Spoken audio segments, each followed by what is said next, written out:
Hello दोस्तों, कैसे हो दोस्तों। जैसा कि टॉपिक से समझ गए होंगे, आज हम आपको 8th पे कमीशन के बारे में बताएंगे और इस बार बताएंगे कि आपकी सैलरी कितनी बढ़ सकती है। और जैसा कि आप देख सकते हैं कि सरकारी कर्मचारियों के बल्ले बल्ले होने वाली है, यानी उनकी बहुत सैलरी हाइक होने वाली है, ठीक है ना। और कब तक मिल पाएगा 8वां वेतन आयोग का फ़ायदा, ये सारे आपको डिटेल से बताएंगे, ठीक है। तो चलिए वीडियो स्टार्ट करते हैं, ठीक है। तो आप यहाँ देख सकते हैं, यह जो है अभी लेटेस्ट जो न्यूज़ में जो चल रही है, न्यूज़ से मैंने लिया है, न्यूज़ में क्या चल रही है उसी से मैंने लिया है, ठीक है ना। और जो स्टाफ साइड की जो यूनियन है, उन्होंने क्या डिमांड कर रखा है ना। तो अगर उतना मिलता है तब आपकी सैलरी कितनी बढ़ेगी और कम से कम कितनी बढ़ सकती है, दोनों बातें आपको डिटेल में बताएंगे, ठीक है। तो चलिए आपको बताते हैं। तो देख सकते हैं कि जो 8वां वेतन आयोग है, यानी 8th पे कमीशन को लेकर केंद्रीय कर्मचारी जो सेंट्रल गवर्नमेंट के स्टाफ हैं और जो पेंशन जिनको मिलती है, जो रिटायर्ड कर्मचारी है, उनके लिए बहुत बड़ी अपडेट है, ठीक है ना।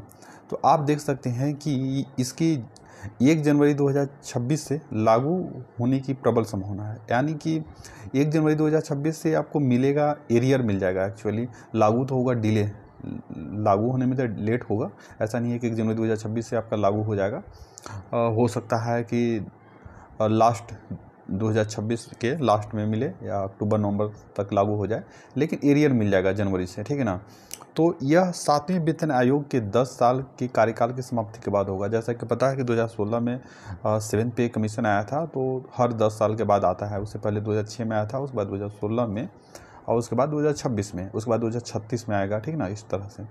तो 10 साल पूरे हो गए, तो दिसंबर 2025 में ही 10 साल पूरे हो जा रहे हैं। तो 1 जनवरी 2026 से आपका 8वां वेतन लागू हो जाएगा, ठीक ना।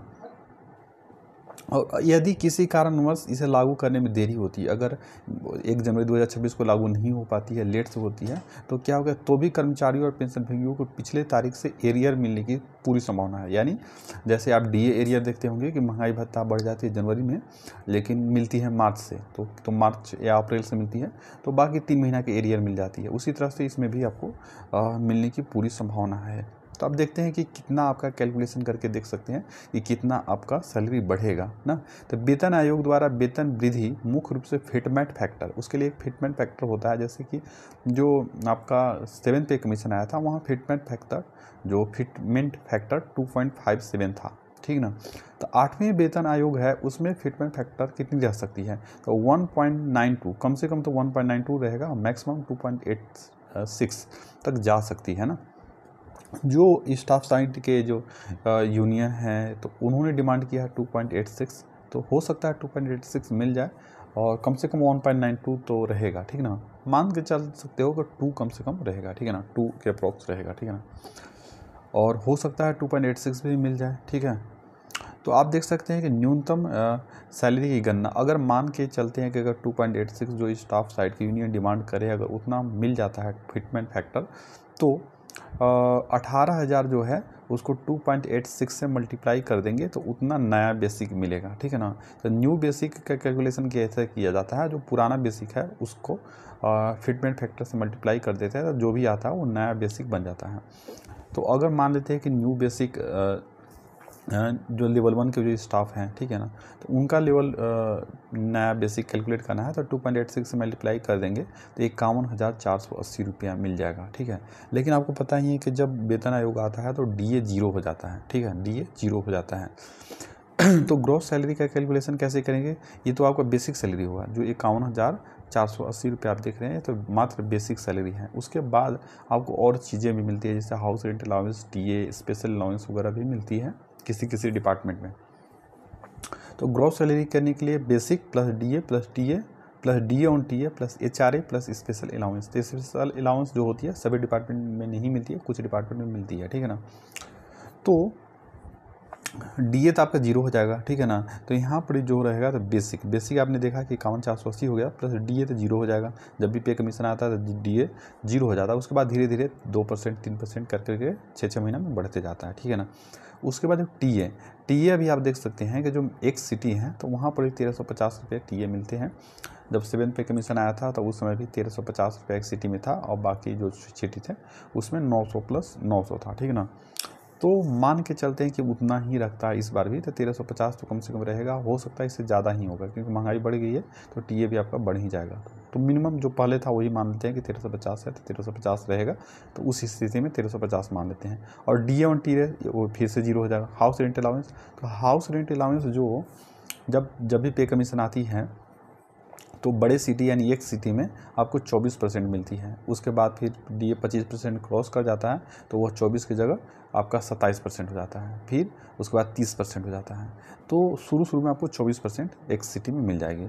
तो 51,480 का 24% कैलकुलेट करेंगे तो 12,355 रुपया हो जाएगा। इस तरह से आप देख सकते हैं कि ग्रॉस बन गई। ग्रॉस कितना बन गई? 63,835, 63,835। तो आप देख सकते हैं कि जो कितनी अच्छी सैलरी एक बन गई, ठीक है ना। बहुत अच्छी सैलरी ये है जो कि लेवल 1 के स्टाफ के लिए है, ठीक है ना। लेवल 1 के स्टाफ, तो कि लेवल 1 के स्टाफ में जो 10th बेसिस पर लगता है उसमें भी आपको इतनी सैलरी मिल जाएगी, ठीक है। अगर मान लेते हैं कि जो 1.92 जो मिनिमम था उसको अगर मान लेते हैं कि मिनिमम कम से कम 1.92 तो मिलेगा ही मिलेगा, ठीक है ना। तो 1.92 अगर मान लेते हैं फिटमेंट फैक्टर, तब उस केस में क्या होगा कि 18,000 को 1.92 से मल्टीप्लाई कर देंगे तो बेसिक आपका 34,560 रुपये बन जाएगा। तो उस पर बाकी जो डीए, हाउस रेंट अलाउंस वगैरह सब जोड़ने पर आपका 45,058 रुपया। तो 45,058 रुपया भी कम नहीं है, ठीक है। तो स्टार्टिंग आपको 45,058 रुपया आपको ग्रॉस मिल रही है, ठीक है। उस पर एनपीएस वगैरह कट जाएगी, तो कटने के बाद भी आपकी 39 के आसपास बन जाएगी, 39 प्लस ही बनेगी, ठीक है। 39 प्लस ही बनेगी, ठीक है। तो आप देख सकते हैं कि कितनी अच्छी आपको सैलरी मिल जाएगी। कम से कम आपको 45,000 ग्रॉस और मैक्सिमम को 63,835 रुपये मिल सकती है, ठीक है ना। तो यह न्यूज़ आपको कैसी लगी आप बताइएगा। और आगे बताते हैं कि जो दूसरे लेवल हैं जैसे लेवल 2, लेवल 3, उनके लिए भी बताते हैं। तो इसका मतलब है कि अगर फिटमेंट फैक्टर 2.86 लागू होता है तो न्यूनतम बेसिक सैलरी आपका 51,480 हो जाएगी, ठीक ना। अगर 2.86 अगर मिलती है फिटमेंट फैक्टर, मान के चलते हैं कि 2.86 मिल जाती है, तो उस आधार पर अगर कैलकुलेशन करते हैं तो जो लेवल 1 को जो स्टाफ होते हैं, ठीक है ना, लेवल 1 के जो स्टाफ होते हैं जैसे कि आपका चपरासी, lab attendant, MTS, mess helper, ये सारे, तो इनका जो 18,000 भी स्टार्टिंग है, तो 2.86 से मल्टीप्लाई करने पर बेसिक सैलरी 51,480 मिल जाएगी। उसके बाद हाउस रेंट अलाउंस, टीए, और डीए धीरे धीरे बढ़ेगी तो वो भी मिलेगी, ठीक है। उसके अलावा जो लेवल 2 का जो स्टाफ होते हैं, लोअर डिवीज़न क्लर्क ना, तो उनका आपका 56,914 रुपये स्टार्टिंग बेसिक हो जाएगी, ठीक है। उसी तरह से बाकी जो लेवल 3 में कांस्टेबल वगैरह आते हैं तो उनका आप देख सकते हो 62,000 हो जाएगी। उसी तरह से लेवल 6 का जो स्टाफ है, ठीक है, तो उनका भी 35,400 है, तो 1,01,000। अब देख रहे हो भाई, बेसिक सैलरी 1,00,000 से ऊपर पहुंच जा रही है बेसिक। उसके बाद house rent allowance, TA, DA, जो बाकी चीज़ें मिलती है, अदर अलाउंस, तो वो सब मिला के आप देख रहे हो कि कम से कम 1,50,000 के आसपास सैलरी पहुंच जाएगी। 1,50,000 नहीं तो 1,35,40 तो पहुंच जाएगी भाई ग्रॉस सैलरी। जो लेवल 18 के जो स्टाफ होता है, जो सबसे हाईएस्ट पोस्ट होता है सेंट्रल गवर्नमेंट में, तो उनका भी बेसिक सैलरी 2,50,000 है। तो इसको कितना हो जाएगा? 7,15,000। 7,15,000 basic salary per month plus DA, यानी देख सकते हो मतलब 10,000। इतना तो बड़े से बड़े जो प्राइवेट कंपनी रहती हैं वो नहीं देती है भाई, ठीक है। आप देख सकते हो कि जो बीटेक वगैरह करके जो प्राइवेट कंपनी में लगते हैं, ठीक ना, तो वहाँ भी आपको स्टार्टिंग में लगभग 30-35 यही सैलरी मिलती है स्टार्टिंग में। धीरे धीरे आपका एक्सपीरियंस हो जाता है तो बढ़ जाती है, लेकिन स्टार्टिंग में तो आपको इतनी सैलरी मिलती है, ठीक है ना। उसके बाद जैसे जैसे आपका परफॉर्मेंस रहता है वैसे मिलते रहता है, ठीक है।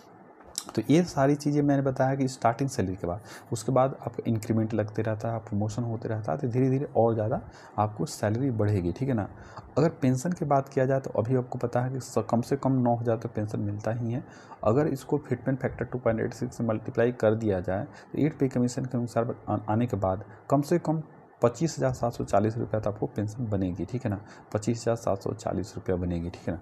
उसके अलावा अन्य बिंदु पर बात किया जाए कि महंगाई भत्ता का मर्जर, उम्मीद की जा रही है कि नए जो वेतन आयोग है, जो 8 पे कमीशन आएगा, उसमें महंगाई भत्ते को मूल वेतन में मर्ज किया जा सकता है। यानी जैसे कि आप देख सकते हैं कि अभी 55% डीए चल रहा है, तो वह पे कमीशन एक अभी जुलाई में लगेगा, ठीक है ना। जुलाई में ही अब लगेगा, उसके बाद जनवरी में आएगा, ठीक है ना। तो जुलाई में लगभग उम्मीद है कि 3% बढ़ेगा, तो 55 और 3 58 हो गया, 58% हो जाएगा।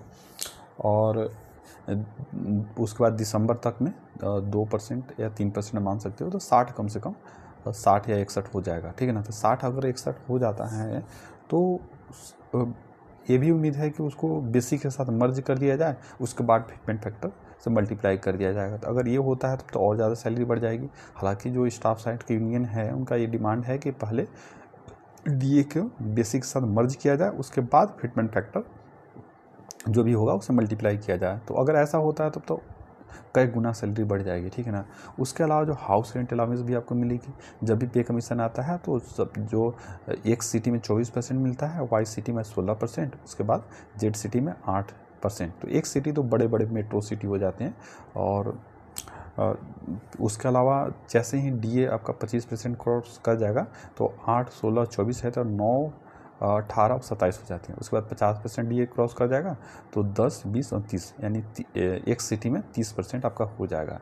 ये तो ऑटोमेटिक है। उसके अलावा कम्यूटेड पेंशन की बहाली, रिटायर कर्मचारियों की बहुत पुरानी मांग है कम्यूटेशन ऑफ पेंशन, है ना।